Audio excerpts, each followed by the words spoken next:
Hello friends, welcome to our YouTube channel learn with NH.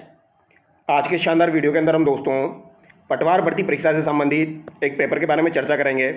Kalam academy के द्वारा दोस्तों minor test 5 जो आपका आयोजित करवाया गया है पटवार भर्ती परीक्षा से संबंधित, इसके बारे में हम चर्चा करने वाले हैं। इसका सॉल्यूशन हम यहाँ पर देखेंगे। तो जो भी विद्यार्थी पटवार भर्ती परीक्षा की तैयारी कर रहे हैं दोस्तों, वो इस वीडियो को जरूर देखिए। अगर आप इस बार अपना सिलेक्शन पक्का करना चाहते हैं तो इन वीडियोज़ को जरूर देखिए दोस्तों, यहाँ से आपको काफ़ी ज़्यादा फ़ायदा मिलेगा। तो चलिए दोस्तों, बिना देरी के शुरू करते हैं। पहला सवाल देखिए, एमएस ऑफिस वर्ड में कौन सी शैली अक्षरों की शैली नहीं है? तो एमएस ऑफिस वर्ड जो होता है आपका, उसमें आपकी कौन सी शैली अक्षरों की शैली नहीं होती है? रेगुलर, अंडरलाइन, इटैलिक और आपका सब स्क्रिप्ट। तो यहाँ पर आपका राइट आंसर क्या हो जाएगा? तो बताइए। ऑप्शन 4 यहाँ पर आपका करेक्ट हो जाएगा, क्योंकि ये आपकी अक्षरों की शैली नहीं होती है, सब स्क्रिप्ट और सुपर स्क्रिप्ट। अगला सवाल देखिए, एमएस ऑफिस वर्ड में हेडर और फुटर डालने के लिए किसका प्रयोग किया जाता है? तो एमएस ऑफिस के अंदर दोस्तों आपके हेडर और फुटर डालने के लिए किसका प्रयोग किया जाता है? Task bar, menu bar, tool bar या फिर आपका लेआउट।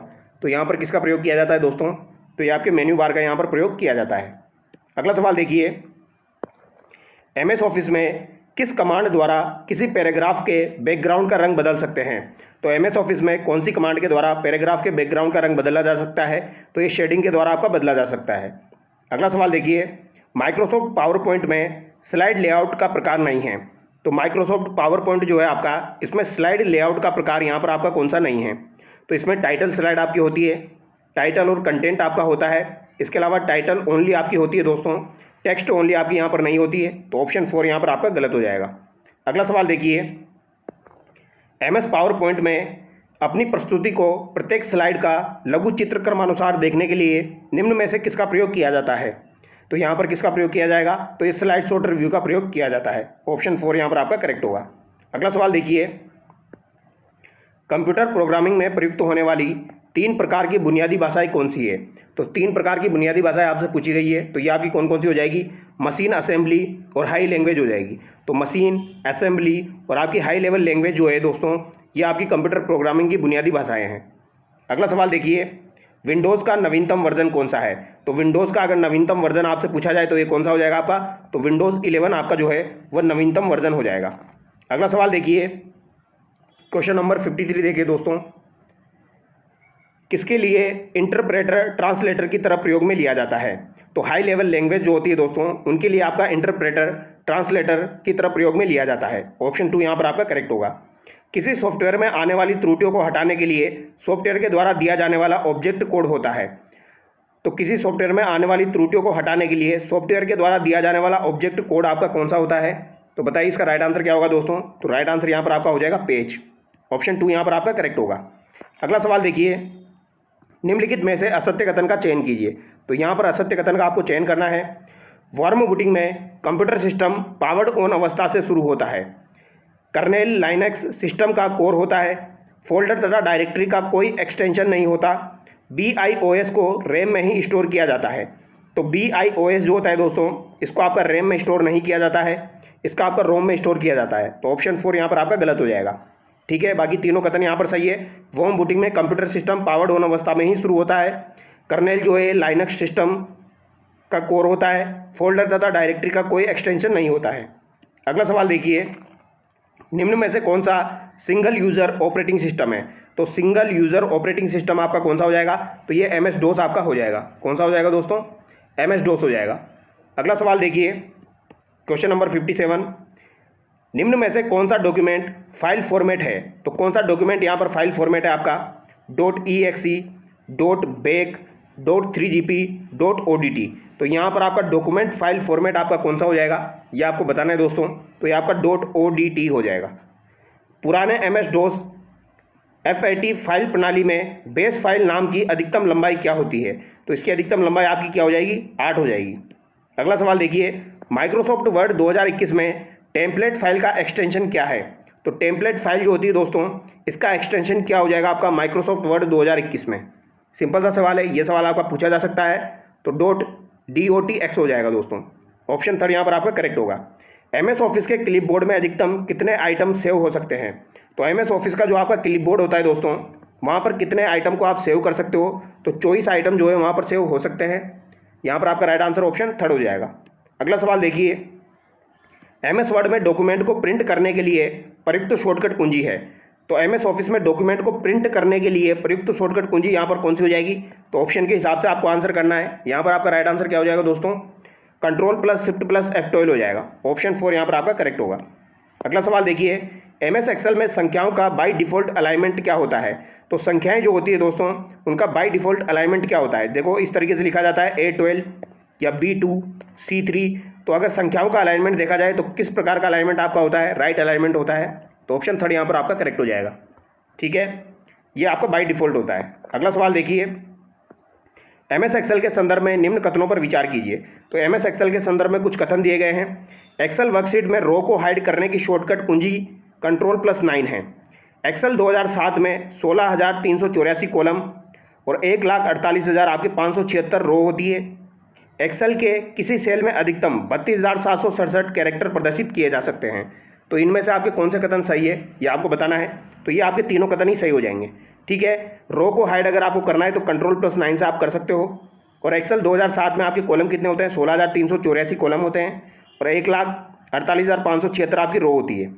ठीक है, और एक्सेल में किसी सेल में आपको अधिकतम कितने कैरेक्टर आ सकते हैं? तो 32,767 कैरेक्टर आपके प्रदर्शित किए जा सकते हैं। अगला सवाल देखिए, MS एक्सेल वर्कशीट में डेटा को कम समय में फिल्टर करने के लिए किसे प्रयुक्त किया जाता है? तो डेटा को कम समय में अगर फिल्टर करना है तो किसे प्रयुक्त किया जाएगा दोस्तों? तो यहाँ पर स्लाइसर को प्रयुक्त किया जाएगा। ऑप्शन 2 यहाँ पर आपका करेक्ट होगा। किसे प्रयोग में लिया जाएगा? स्लाइसर को प्रयोग में लिया जाएगा। अगला सवाल देखिए, MS एक्सेल में किसी शब्द में बाईं ओर तथा दाईं ओर के खाली स्पेस को हटाने के लिए प्रयुक्त फंक्शन है। तो बाईं ओर का और दाईं ओर का जो स्पेस अगर आपको हटाना है तो उसके लिए प्रयुक्त फंक्शन आपका कौन सा हो जाएगा दोस्तों? ये आपको बताना है। तो ये आपका ट्रिम हो जाएगा दोस्तों। ऑप्शन 3 यहाँ पर आपका करेक्ट होगा। अगला सवाल देखिए, यहाँ पर आपको मिलान करना है। Ctrl+F9 दिया गया है, Ctrl+ यहाँ पर आपका दोस्तों सेमीकोलन दिया गया है, Ctrl+N दिया गया है और F2 यहाँ पर दिया गया है। तो इसमें तो आपका क्या हो जाएगा दोस्तों? अगर आपको दिनांक इंसर्ट करनी है तो ये Ctrl+ आपका सेमीकोलन हो जाएगा। ठीक है, Ctrl+N में आपकी नई वर्कबुक खोलने के लिए प्रयोग में लिया जाएगा।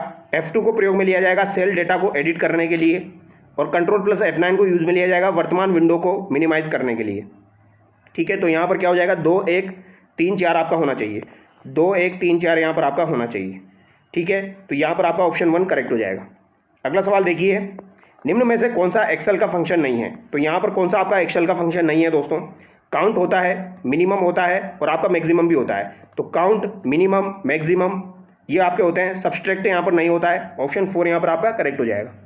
ठीक है, अगला सवाल देखिए,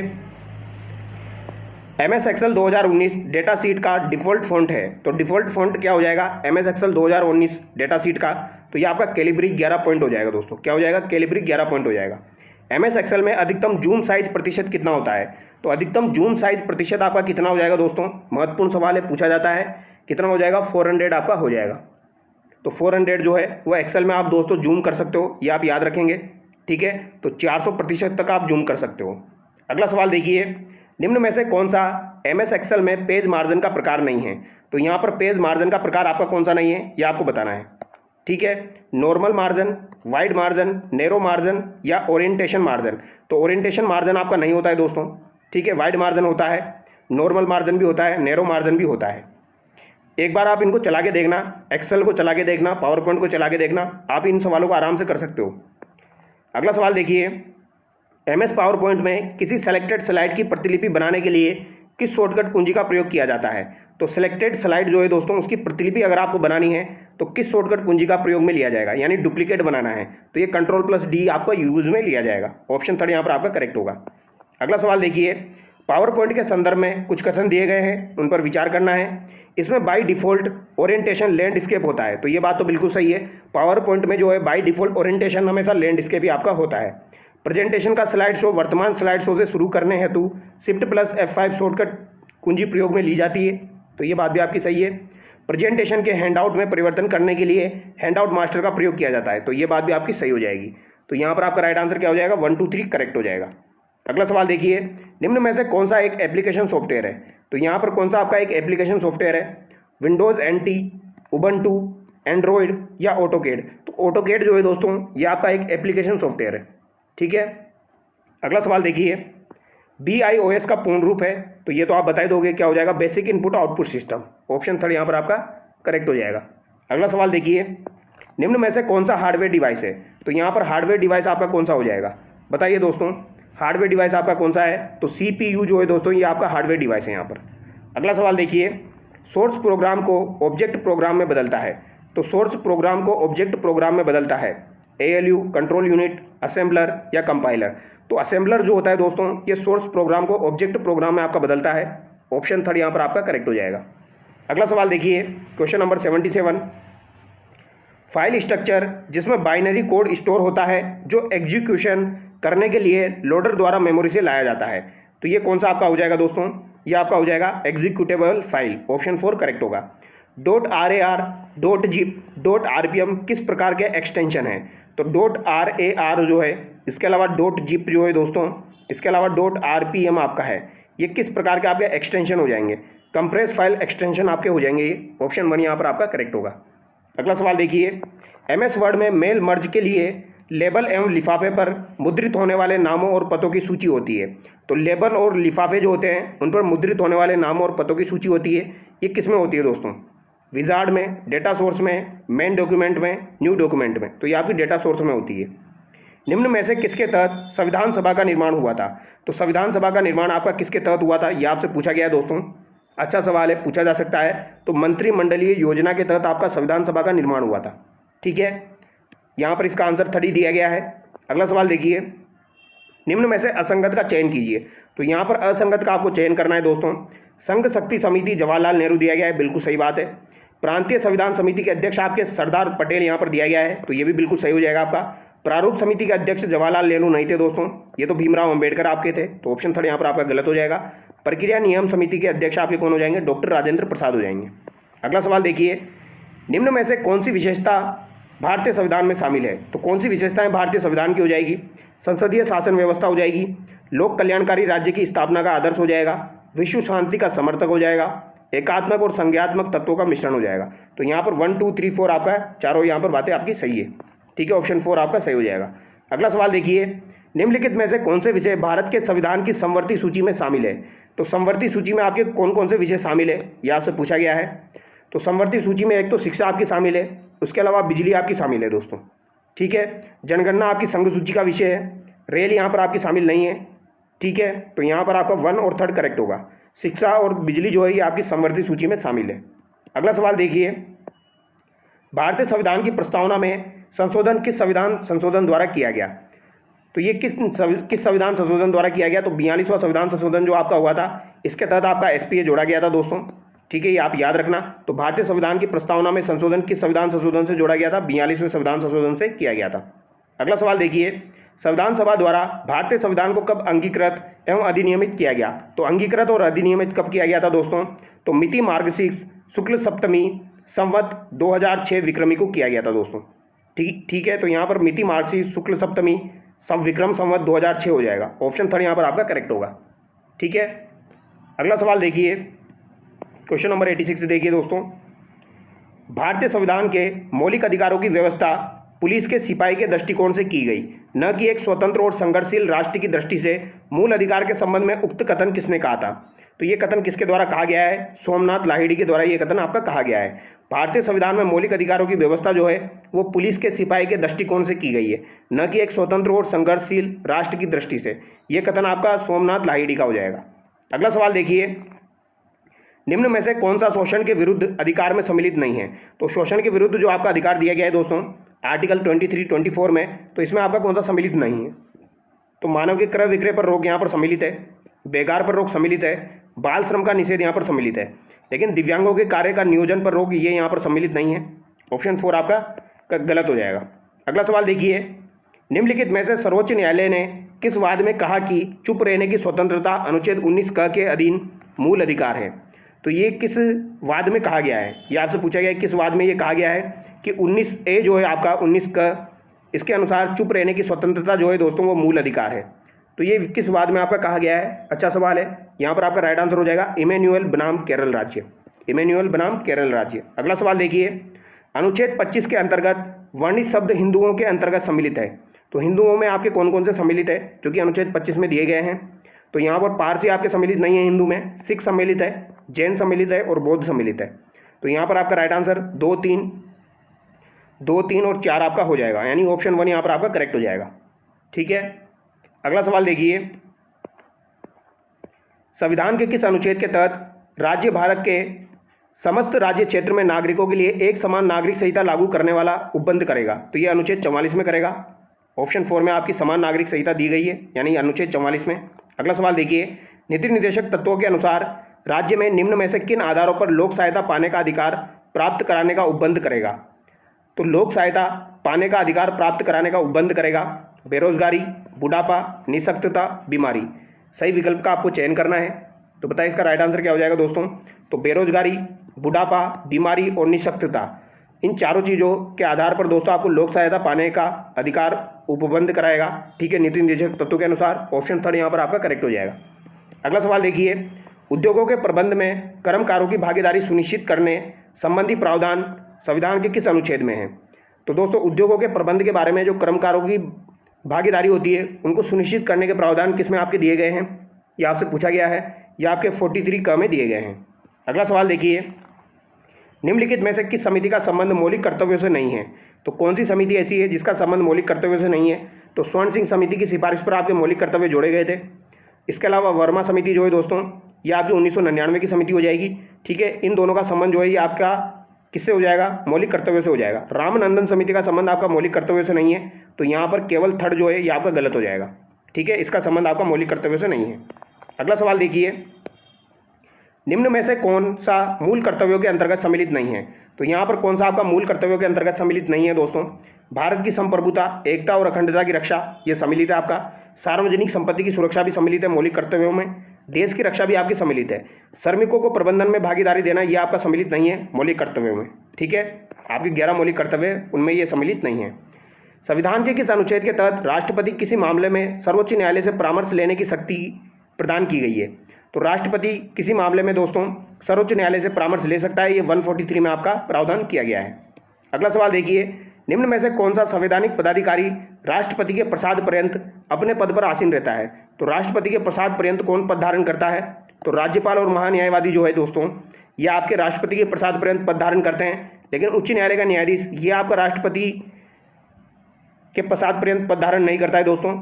और आरपीएससी के सदस्य भी आपके राष्ट्रपति के प्रसाद पर्यंत पद धारण नहीं करते हैं। ठीक है, तो यहाँ पर 1 और 2 आपका करेक्ट होगा। ऑप्शन 3 यहाँ पर आपका करेक्ट हो जाएगा। अगला सवाल देखिए, यहाँ पर दोस्तों ये राष्ट्रपति शासन से संबंधित सवाल आपका पूछा गया है। राष्ट्रपति शासन के संदर्भ में निम्न कथनों पर विचार कीजिए। हाल ही में मणिपुर में ही हो रही नर जातीय हिंसा में राज्य सरकार पर पक्षपातपूर्ण रवैये के आरोप लगने पर केंद्र सरकार ने 13 फरवरी 2025 को मणिपुर में 11वीं राष्ट्रपति शासन लगाया है। तो मणिपुर में आपका 11वां राष्ट्रपति शासन लग चुका है दोस्तों। ठीक है, 13 फरवरी 2025 को। अनुच्छेद 356 के अनुसार राष्ट्रपति शासन की दशा में राज्य के सभी कार्य व शक्तियां राष्ट्रपति स्वयं अपने हाथ में ले सकेगा। तो ये दोनों बातें बिल्कुल सही है आपकी।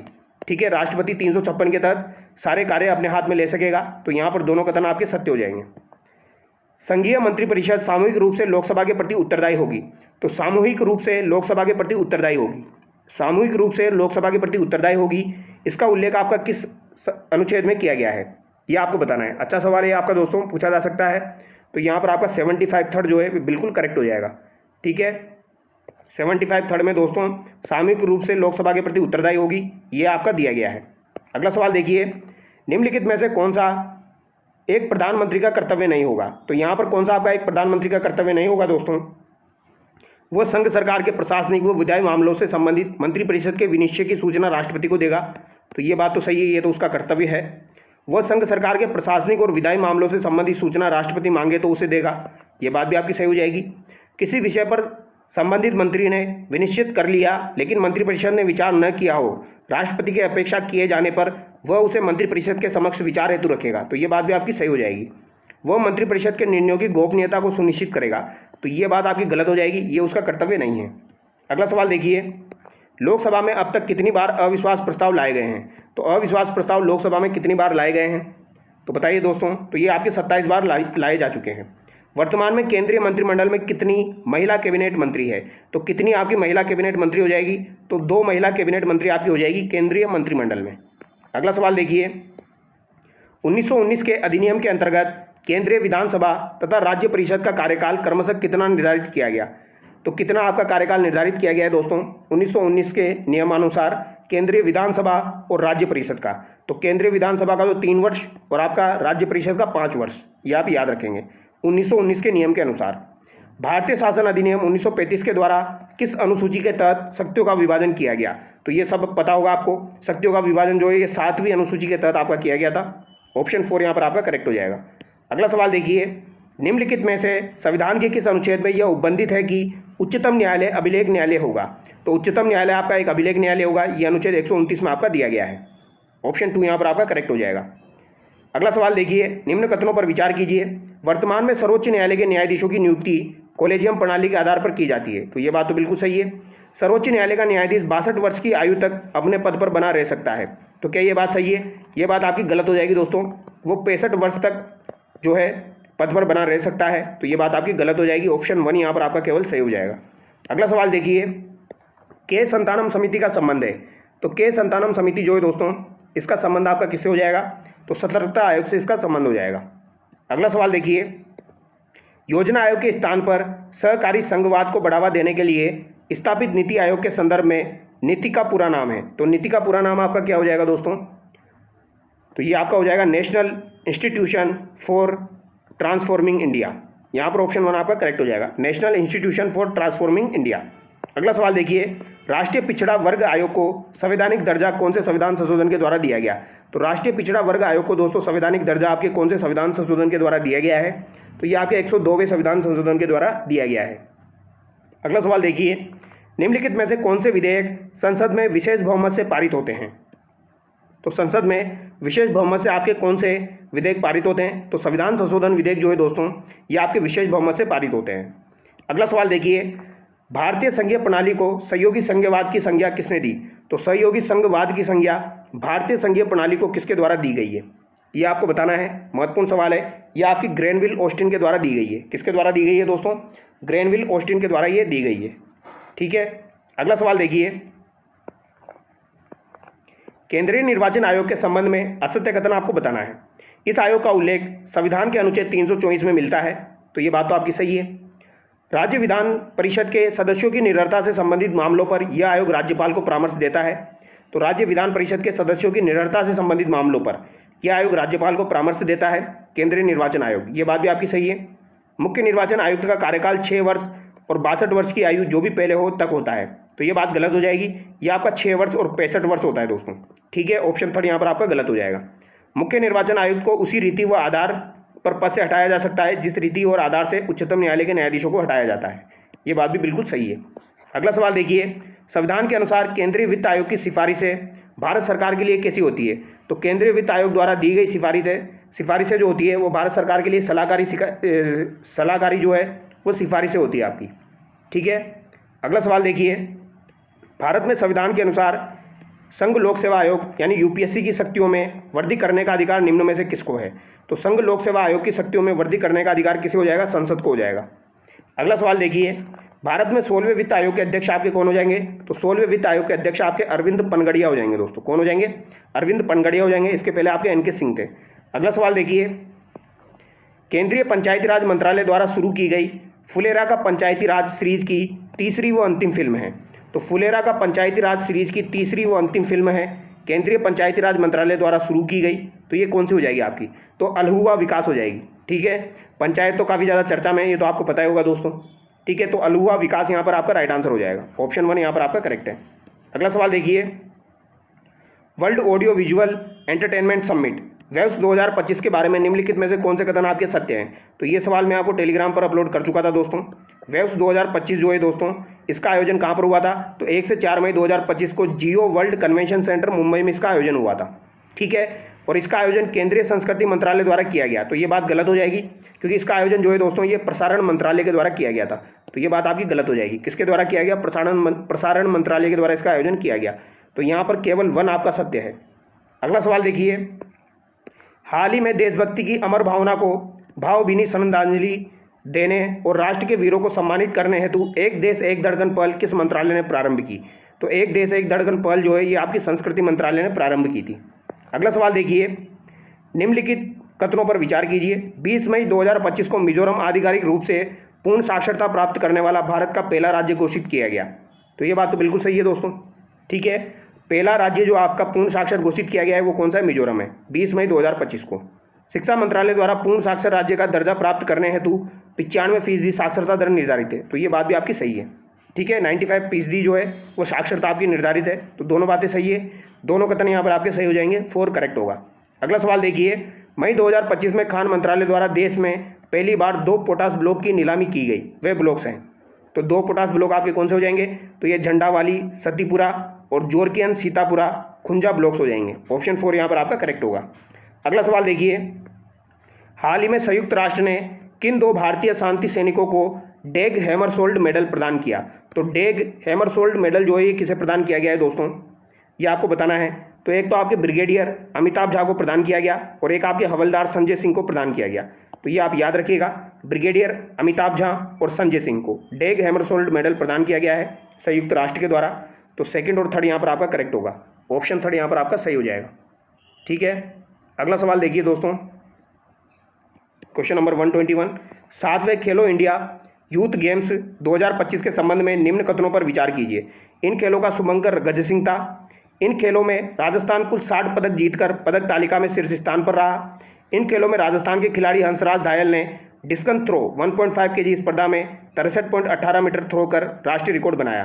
तो गज सिंह इसका शुभंकर था, ये बात बिल्कुल सही है। इनका आयोजन आपका बिहार में हुआ था। 60 पदक राजस्थान ने जीते हैं, लेकिन पदक तालिका में दोस्तों तीसरे स्थान पर है। यहाँ पर शीर्ष दिया गया है तो इस वजह से ये गलत हो गया। राजस्थान जो है ये तीसरे स्थान पर है, ठीक है, आप याद रखिएगा। और इन खेलों में राजस्थान के जो हंसराज धायल थे, इन्होंने डिस्कन थ्रो में 1.5 किग्रा स्पर्धा में 63.18 मीटर थ्रो कर राष्ट्रीय रिकॉर्ड बनाया। तो ये दोनों बातें आपकी सही है, तो 1 और 3 यहाँ पर आपका सही हो जाएगा, ठीक है। अगला सवाल देखिए, 4 मई 2025 को केंद्रीय मंत्री शिवराज सिंह ने देश की पहली 2 जीनोम संपादित चावल किस्मों की घोषणा की है। वे हैं, तो ये कौन से हो जाएंगे आपके दोस्तों? DDR चावल 100 और पूसा DST चावल 1 हो जाएगा, ठीक है।